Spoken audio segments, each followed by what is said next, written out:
Bonjour, je m'appelle Stéphane Lalonde. Je suis orthophoniste dans les Laurentides.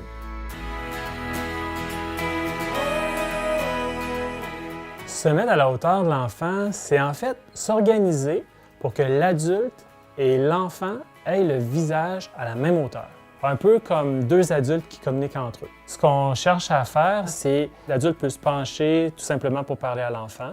Il peut s'agenouiller, s'asseoir au sol, s'accroupir, ou encore pour les enfants qui sont plus jeunes, l'adulte peut tout simplement prendre l'enfant dans ses bras.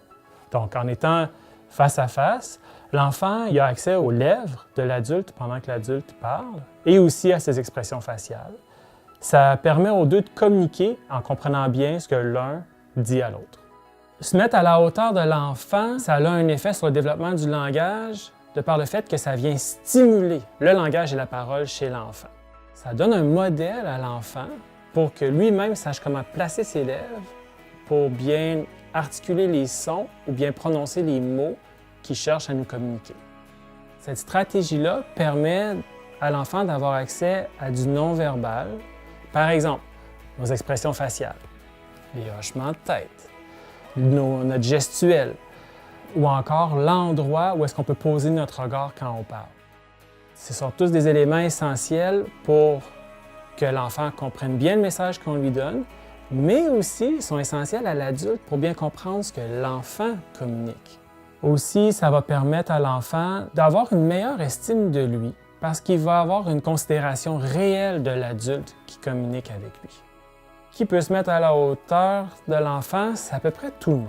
Les gens de tout âge, de tout horizon, dans différents milieux de travail aussi, que ce soit dans un milieu de travail au public, à la maison, tout le monde peut se mettre à la hauteur de l'enfant. C'est certain qu'il y a des moments où est-ce que ça peut être un peu plus difficile de se mettre à la hauteur de l'enfant. On a juste à penser au quotidien, là, quand on est dans le feu de l'action, les préparatifs dans le début de la journée, ou encore dans certains milieux de travail où est-ce que l'aménagement n'est pas fait pour se mettre à la hauteur de l'enfant.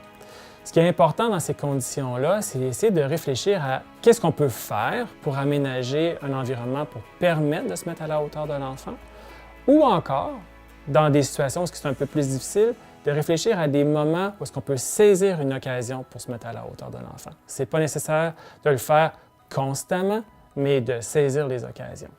Ce qui est important de retenir de ça, c'est que ce n'est pas seulement bénéfique uniquement pour l'enfant, mais c'est bénéfique aussi pour l'adulte qui cherche à comprendre ce que l'enfant lui communique.